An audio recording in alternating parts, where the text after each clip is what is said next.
Shalom,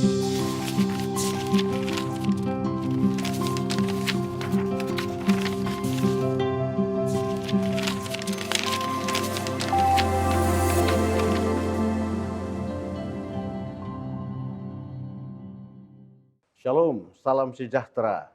Saat ini Anda sedang menyaksikan program Landasan Iman, Sola Scriptura.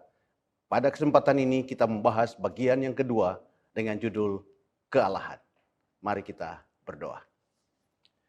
Bapa di sorga, mohon rahmat-Mu, pengertian oleh urapan Roh Kudus-Mu, sehingga kami dapat memahami benar apa yang Allah ingin untuk kami pahami saat ini. Di dalam nama Tuhan Yesus. Amin. Saudaraku yang kekasih, ada satu pertanyaan yang sangat penting untuk kita jawab sekarang ini. Apa pertanyaan itu? Pertanyaannya adalah tentang siapakah Allah itu? Apakah Anda mengenal siapa Allah itu? Saudara-saudaraku yang kekasih, bila mana kita tidak dapat menjawab ini dengan benar, maka ini berhubungan dengan keselamatan atau kebinasaan. Kenapa? Karena Hosea pasal 4 ayat 6 menegaskan bahwa umatku binasa karena tidak mengenal Allah. Jadi bila mana kita tidak mengenal dengan baik siapa Allah itu, maka kita bisa binasa.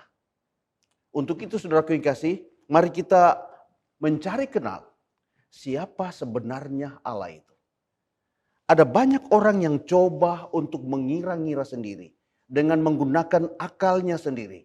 Dan dia membuat rumusan-rumusan sesuai kemauannya sendiri tentang siapa Allah itu.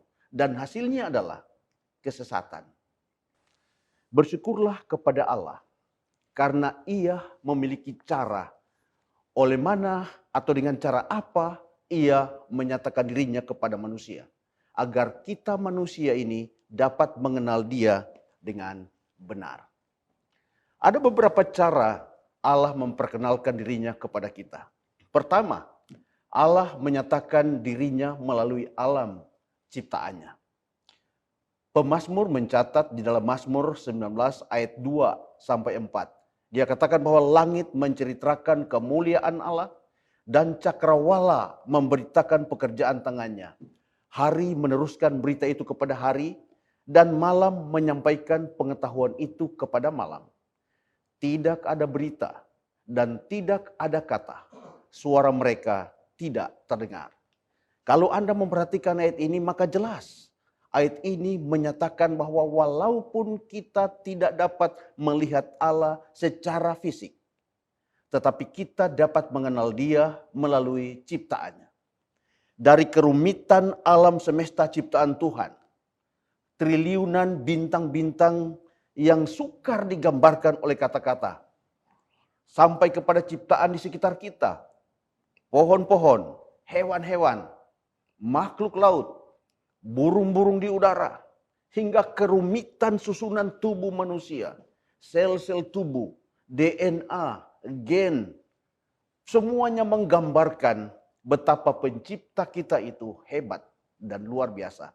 Hebat dan maha kuasa. Yang kedua, Allah menyatakan dirinya melalui firman-Nya yang tertulis.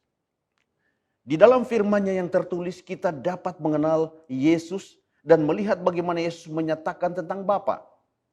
Dalam 1 Yohanes pasal 5 ayat 20 mengatakan, akan tetapi kita tahu bahwa anak Allah telah datang dan telah mengaruniakan pengertian kepada kita, supaya kita mengenal yang benar. Dan kita ada di dalam yang benar, di dalam anaknya Yesus Kristus. Dia adalah Allah yang benar dan hidup yang kekal. Yesus sendiri berkata, inilah hidup yang kekal itu, yaitu bahwa mereka mengenal Engkau satu-satunya Allah yang benar dan mengenal Yesus Kristus yang telah Engkau utus. Yohanes 17 ayat 3. Saudaraku yang kekasih, bila kita ingin mengenal Allah melalui firman-Nya yang tertulis, yakni Alkitab, maka kita tidak boleh menempatkan diri kita ini lebih tinggi daripada Allah itu sendiri. Dan menjadikan Allah itu sekadar objek untuk dipelajari. sekedar objek untuk dianalisa ataupun diukur.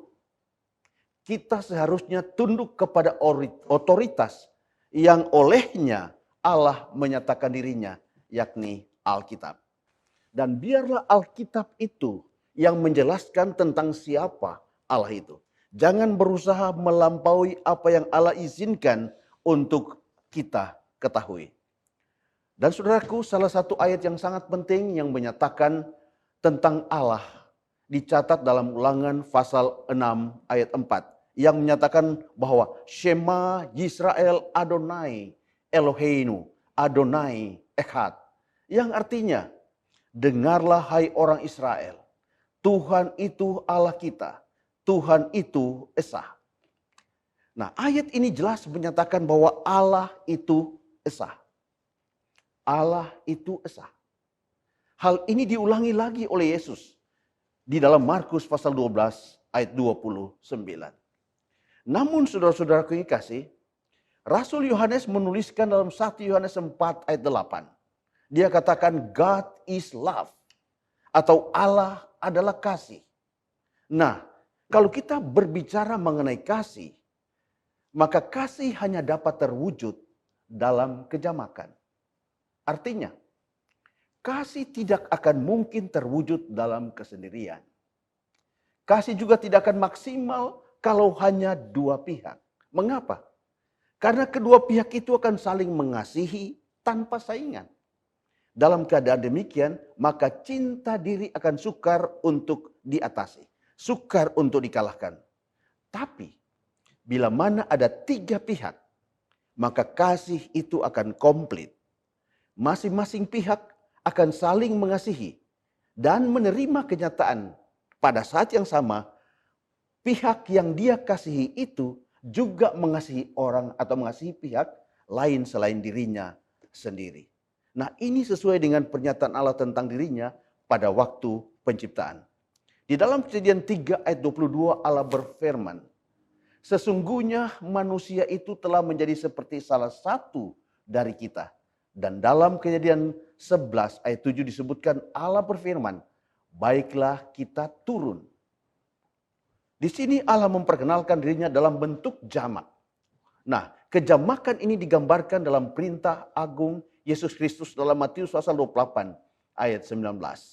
Ia mengatakan bahwa, karena itu pergilah, jadikanlah semua bangsa muridku dan baptislah mereka dalam nama Bapa dan Anak dan Roh Kudus. Dengan demikian, walaupun di dalam Alkitab tidak tertulis kata atau istilah Trinitas, tetapi secara implisit, ide tentang Trinitas itu sangat jelas dan gamblang dijelaskan di dalam Alkitab. Allah itu terdiri dari tiga pribadi yang esa, yaitu Bapa, Anak, dan Roh Kudus. Ada beberapa ayat Alkitab mengungkapkan secara khusus mengenai Roh Kudus. Seperti dalam kisah penciptaan. Kejadian pasal 1 ayat 2 mengatakan bahwa Roh Allah melayang-layang di atas permukaan air. Kemudian Yesaya pasal 48 ayat 16 mengatakan bahwa dan sekarang Tuhan Allah mengutus aku dengan rohnya. Saudaraku yang kekasih, inkarnasi Yesus Kristus adalah gambaran yang sangat indah sekali. Bahwa ada tiga oknum kealahan yang senantiasa bekerja dalam satu misi. Bapa mengaruniakan anaknya, Yohanes 3 ayat 16. Dan Kristus menyerahkan dirinya, Galati 1 ayat 4. Dan Roh Kuduslah yang memungkinkan Yesus lahir, Matius 1 ayat 18 dan 20. Tiga pribadi kealahan juga hadir pada waktu Yesus dibaptiskan di Sungai Yordan. Yakni setelah Yesus selesai dibaptiskan oleh Yohanes Pembaptis dengan cara diselamkan. Matius mencatat dalam Matius pasal 3 ayat 17, dia katakan bahwa lalu terdengarlah suara dari sorga yang mengatakan, inilah anakku yang kukasihi, kepadanyalah aku berkenan. Hamba Tuhan Mrs. Ellen G. White mendapatkan inspirasi dari Tuhan ketika ia menulis satu keterangan yang sangat penting mengenai hakikat kealahan. Dia mencatatnya dalam buku Evangelism halaman 615. Ini yang dia sebutkan. Ada 3 pribadi dari trio sorgawi. Atas nama ketiga kuasa besar ini, yaitu Bapa, Putra, dan Roh Kudus. Mereka yang menerima Kristus melalui iman yang hidup dibaptiskan. Saudaraku yang kekasih, Alkitab juga mengungkapkan berbagai nama Allah. Di dalam Mazmur 111 ayat 9, kita membaca namanya atau nama Allah itu kudus dan dahsyat. Di dalam Alkitab Perjanjian Lama yang ditulis dalam bahasa Ibrani, kita mendapatkan beberapa nama yang menggambarkan siapa dia. El atau Elohim berarti Allah yang maha tinggi. Adonai berarti Tuhan atau Tuan. El Shaddai berarti Allah maha perkasa. Dan nama Yahweh menekankan mengenai sifat eksistensi dari Allah itu. Yakni Ehye, Asher, Ehye. Artinya, aku ada, ya aku ada. Atau aku adalah aku. Kemudian di dalam Perjanjian Baru, Yesus menyebut nama Bapa. Untuk apa? Untuk membawa kita kepada hubungan pribadi yang lebih dekat dengan Allah. Alkitab mencatat juga mengenai aktivitas Allah yang memberi gambaran tentang siapa Allah itu. Dalam Ibrani pasal 1 ayat 3 digambarkan bahwa Allah menopang segala yang ada dengan firman-Nya yang penuh kekuasaan. Dalam banyak ayat Alkitab disebutkan bahwa Allah itu penebus kita. Yesaya pasal 46 ayat 11 menyatakan bahwa Allah membuat rencana dan melaksanakannya. Dan di ayatnya yang ke-10, Yesaya pasal 46 itu, dikatakan bahwa ia memberitahukan dari mulanya apa yang terjadi kemudian. Apa yang belum terlaksana, dia sudah beritahukan dari semula. Allah juga memberkati umatnya menurut Ulangan pasal 15 ayat 6. Serta mengampuni orang yang mengaku dosanya. 1 Yohanes 1 ayat 9. Saudaraku yang kekasih, barangkali keterangan yang paling bagus yang kita boleh temukan di dalam Alkitab ada dicatat di Keluaran pasal 34 ayat 6 sampai 10. Dari ayat ini berkata seperti ini. Tuhan Allah penyayang dan pengasih, panjang sabar, berlimpah kasihnya dan setianya, yang meneguhkan kasih setianya kepada beribu-ribu orang, yang mengampuni kesalahan, pelanggaran, dan dosa. Saudaraku yang kekasih, umat Tuhan yang berbahagia, kesimpulan kita adalah ada satu Allah, yakni Bapa, Anak, dan Roh Kudus. Suatu kesatuan 3 pribadi yang kekal. Allah itu kekal, maha kuasa, maha tahu, di atas segalanya, dan maha hadir. Dia tidak terbatas dan di luar pemahaman manusia. Namun dikenal melalui pernyataan dirinya. Allah adalah kasih, selamanya layak disembah, layak dipuja, dan dilayani oleh seluruh ciptaan. Tuhan memberkati kita. Mari kita berdoa.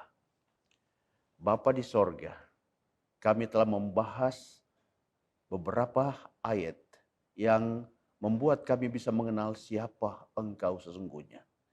Biarlah keakraban kami dengan Tuhan akan semakin bertumbuh dari hari ke hari, sehingga kami tiba pada pengertian yang sepenuhnya tentang kealahan. Terima kasih karena Tuhan menyertai kami selanjutnya. Di dalam nama Tuhan Yesus kami sudah berdoa. Amin.